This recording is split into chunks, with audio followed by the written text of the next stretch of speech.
One of the biggest fears that people have after a breakup is that their ex is going to quickly move on and leave them in the dust. Now, I always tell them that, contrary to how it might appear, this basically never happens overnight. It typically takes quite a long time for your ex to truly move on and lose that emotional connection to you. This is something that I've seen proven again and again in my work as a breakup coach. I've helped thousands of people win back their exes after many months and even years apart. And most people don't believe me that it's possible until it happens to them. But now we have actual scientific evidence that confirms what I've been saying all along. And it comes from a new study published in the Journal of Social, Psychological, and Personality Science. Experts at the Department of Psychology at the University of Illinois looked at over 300 people who had experienced breakups. And they found that it takes over 4 years for the emotional connection between ex-partners to be even half dissolved. 4.18 years to be exact. And remember, that's only halfway there. For the connection to be completely dissolved, it typically took 8 years or even longer. Now that might seem crazy if your ex seemed to be over you immediately after the breakup. So then why do so many people get this impression? Well, let's talk about why it often feels like your ex seems to get over you right away and why you stay stuck on them for so long. I'm also going to tell you what you can do with this information and how to proceed if you're hoping for another chance with your ex. Now, there's a reason that it seems like your ex is over you, even though this study shows that it's going to take them years to truly move on. And that's because they have some strong incentives to pretend that they're moving on and hide their true emotions for you. And the more you drill down into human psychology, the more you come to learn that we can't change our feelings through sheer force of will, but we can control what we show to other people. And we're always going to take this path forward when we have a good reason to do so. So here are some of your ex's reasons for hiding their feelings. And it starts with number one, the big one. They want to save face. Now, one of the reasons that a breakup is hard is because it's embarrassing. There's no way to end a relationship without admitting, at least on some level, that you made a mistake. You chose the wrong person, or you acted in a way that pushed them away, or you just changed your mind about what you wanted. In any case, for a lot of people, this kind of exposure is going to bring about shame and embarrassment.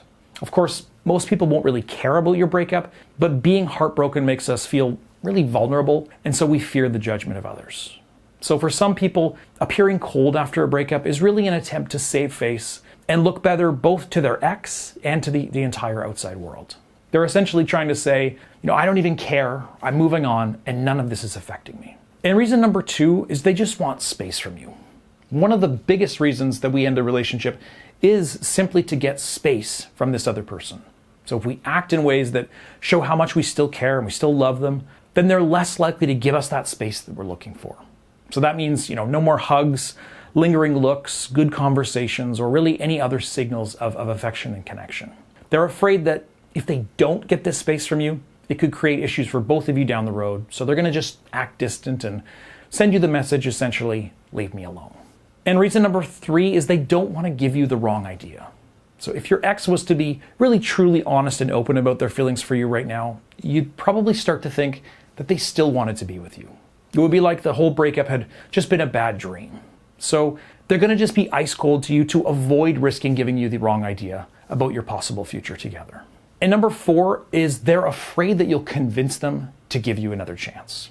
Now, this is a common one that I see often with exes. It's kind of like quitting smoking. Even though you may not be strong in your conviction to give it up, you know that the first step is going to be throwing away your pack of cigarettes and your lighter. And until you do that, you can't even really pretend that you're serious about kicking the habit. Because you know that just seeing those cigarettes on your table is going to convince you to smoke just one more. So your ex knows that they have to act like they're not interested to push you away, or they may slip up and end up back at your door.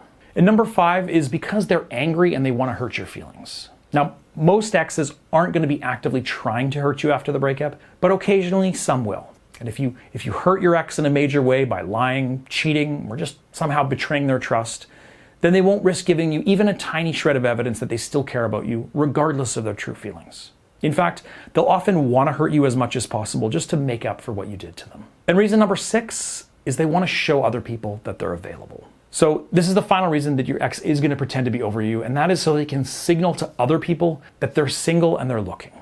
It's It's kind of funny, the more they're still hooked on you, the more they'll want to find somebody else to take your place so they can take their mind off of you, and so the colder and more distant they're going to be from you. This is really the entire reason that rebound relationships exist. So with all these reasons that your ex has to move on and forget about you, the question is, why can't they? And why can't you, for that matter?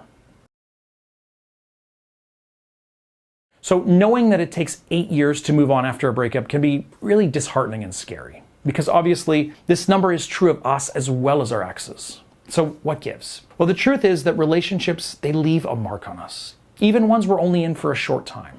And the reason for that is vulnerability. To let somebody into our lives in any real way, we have to open ourselves up to them. We have to allow them to see a side of us that no one else really has access to.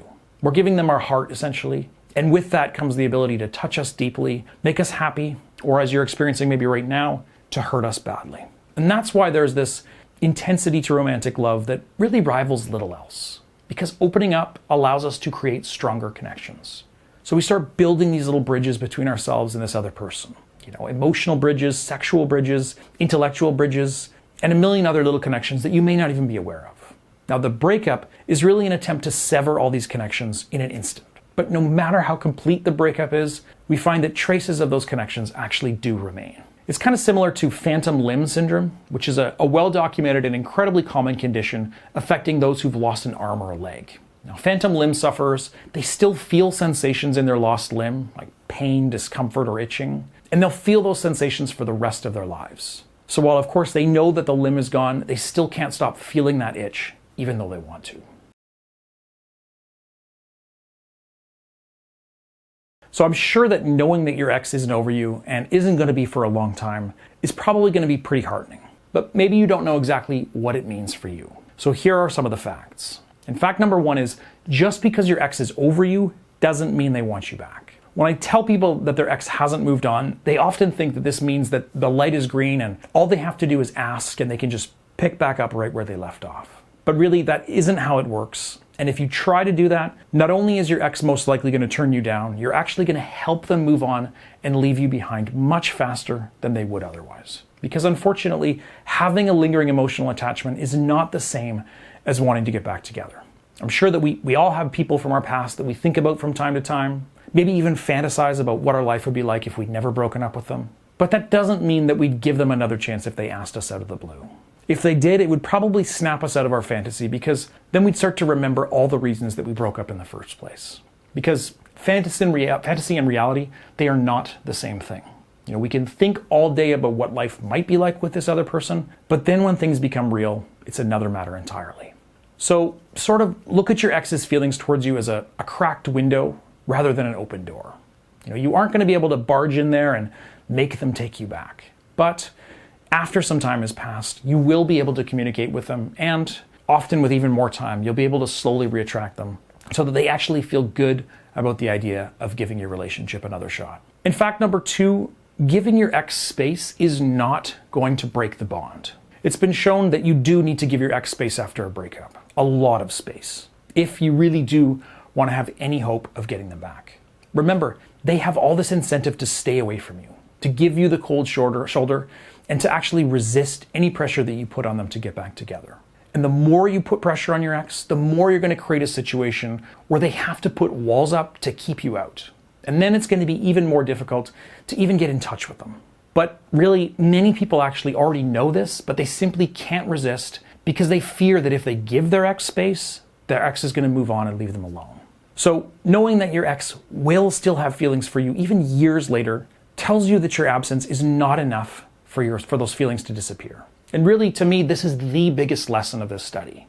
In fact, giving your ex space is actually going to increase their interest in you. Because, as we talked about, continuing to put pressure on your ex is only going to make them withdraw further from you. They may still have feelings for you, but they'll think of you as a nuisance who's coming around to try to get them to do something that they don't want to. But when you give them space, you're not creating this new negative relationship.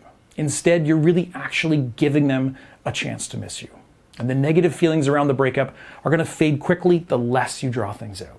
And pretty soon, really all that will remain are those positive feelings that you created in your relationship together. And those are going to remain in their memories for much longer than you think, drawing them back to you. In fact, number 3, complacency is still dangerous. Now, though you should give your ex space at first, that doesn't mean that you can just wait and they're guaranteed to come back. Because while your ex's feelings are going to last a long time, they'll still wane and eventually fade beyond the point where you are going to have trouble reconnecting. But at the same time as your ex's positive feelings fade, the negative feelings of the breakup are going to fade as well, just at a much faster rate. And based on my own experience helping tens of thousands of clients in different situations, I found that roughly a month is the sweet spot to start to reconnect with your ex. That gives them a chance to process the breakup and to leave their anger behind, while not giving them much time to actually get over you emotionally. Now, once a month or two has passed, their feelings will start to slowly fade. So unless you have a good reason, it's generally better not to wait longer than this before you reach out to them and begin that reattraction process. Now, obviously, this does depend on the details of the relationship with your ex, how long it lasted, how serious it was, how much you've communicated since the breakup. So a month is just what I recommend as a default for the typical situation. If you want my advice on exactly how long to cut contact with your ex, as well as ongoing help to ensure you maximize your chances of getting back together before it's too late, please go to breakupbrad.com/coaching right now and sign up for a month of my very affordable one-on-one coaching. I'd love to work with you. And fact number 4 is that your ex's feelings from you are complex. Your ex does still have a connection to you, but that doesn't mean that their only feelings towards you are positive ones. There is a lot probably going on in their head right now. And that's why I created my free quiz that you can take right now at breakupbrad.com/quiz. It'll help you determine exactly what your ex is thinking, and that information is going to be vital in figuring out your next move to win them back. Again, just go to breakupbrad.com/quiz if you want to try it out for yourself. And on to fact number 5, you can't just turn off your feelings. So the big takeaway in this research is that while you may think you're over your ex, and they may think the same thing, the two of you probably still have a powerful connection, and that connection is going to survive for a lot longer than you'd expect. So while it may be advantageous to act like you're over your ex, in fact, I encourage you to do so early on, it's not true that you could just will these feelings away and move on with your life as though nothing happened. Remember, this person touched you deeply, and the longer we are with a romantic partner, the more they change who we are, and these changes, both good and bad, are long-lasting. And that's really what makes loving someone else so scary and also so exciting. You're letting them change and affect you, and that's something that you do need to accept, whatever you decide to do moving forward. All right, guys, thanks for watching, for liking this video, and subscribe to my channel. Leave a comment, let me know what you think. I promise I read every single comment on every one of my videos. Thanks again, and see you next time.